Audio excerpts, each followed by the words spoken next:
Eric Collier, back at it again with Pergola GCTV and On the Line podcast. I'm here today. Mistah F.A.B, representing Bay Area, Oakland, California. Last week we saw you at the La Russell show. Just seeing the community and the energy there, seeing the Bay Area now give and get love from the artists. What do you believe the next step is to the Bay getting back to being the forefront of culture? I don't think that the Bay has ever abdicated from being a forefront. The Bay Area has its own identity, it's had its own culture. We've always been independent, so we've led in the trajectory of understanding what independent does. That means you go out and you do it for self. As a collective, those that have worked with each other have worked with each other.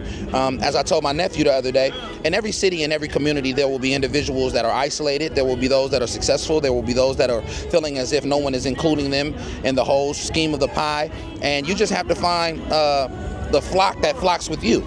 So the forefront is not about what's being there. It's about who can put themselves in position to provide for their family and continue to make the things that they make, the music, and be passionate about it.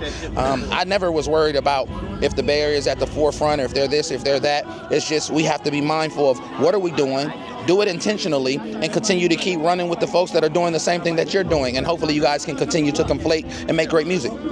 I love that. Just again, touch on the impact. We kind of already touched about a little bit, just the impact, the culture, and you said surround yourself as a flock. Now surrounding yourself with La Russell and yourself being an activist for the community, especially out here in the Bay, seeing him somewhat duplicate and replicate that, how impactful is that for you to see as somewhat the OG, and then just as a community as a whole? I love it. I love that what he's doing is being championed.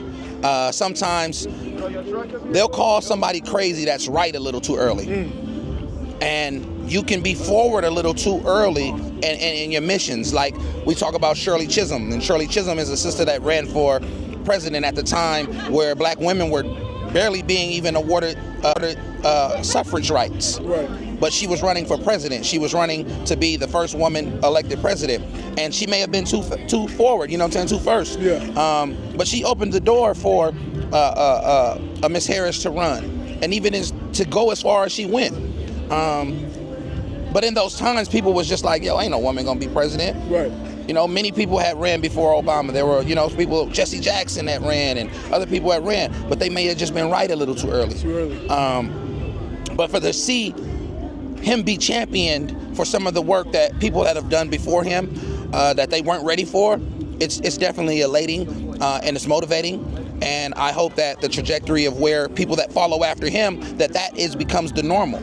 So they can normalize being an individual, having your own movement, your own style, and pushing that as a collective, bringing people together, organizing and galvanizing. I hope that they can continue to do that. So now that's the normal, because when certain people were doing it, it wasn't being recepted like that. Right.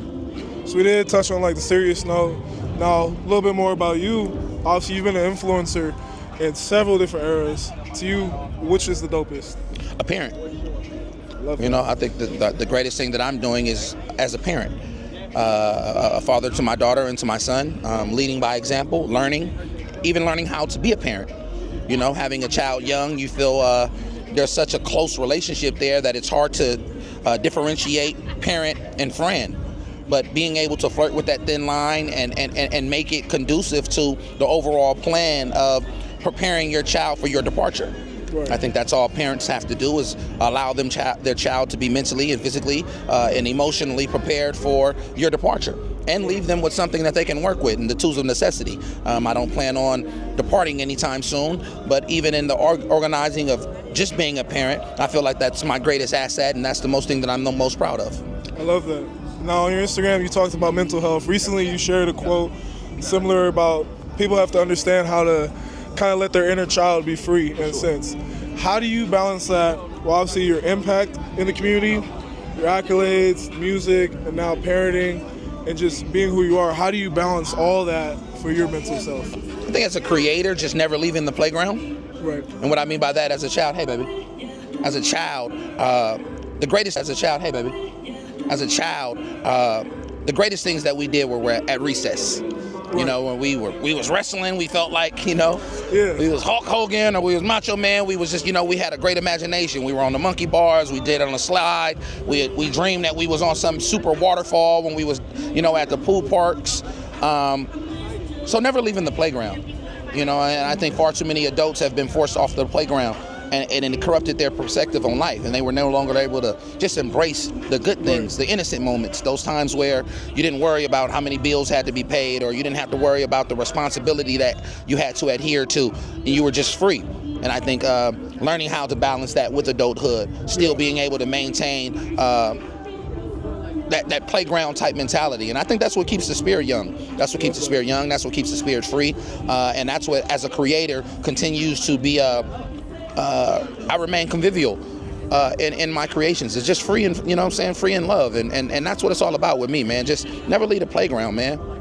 I love it. So being free in love for Mr. F.A.B Davis Jr., what's next for you moving forward? Just growth, man. Growth in my respective field of life. We talked about mental health, so we're talking about continuing to further that curriculum of making that normal for black men to seek therapy, for black men to feel okay with addressing some of the things that have internally bothered them, that has haunted them, to become vocal about the silent wars that tear us down on the inside, allowing people to open up, to find an aegis safe space that they can feel protected and loved in a world that is that will make you feel like, you know, you're a chomp or you're a punk if you're going through some of those things. So in the mental health field, continuing to grow. Even if we remove the I and add the W's, you know, we feel like the wellness. The illness will turn in wellness. You know, it's about a we. So many people fought with I. If we move I and we replace it with WE, the wellness, you know what I'm saying? Of how can we get to a level of wellness? How can we? So I'm continuing to push that movement. You know, of course, music. I just make music, man. That's my therapy, to be out, to go out, to make music not only for myself, but for others as a songwriter, continuing to make records for other people, and the cultivation of the next generation, helping them create music. I love doing that. I love being in the studio with aspiring artists to help them find that, you know, the electricity to shock the world. So more of that. The clothing line is doing fairly well. Looking to franchise more, and I'm going to be in my movie directing stuff all 2025. So we're gonna be dropping a lot of movies. I love that. Well, I'm Zaire Collier. Good calling. We in good company. My name is Mistah F.A.B, and we rocking with it, man. The airway. Aspergillus GCTV. Yee! My man. Appreciate you.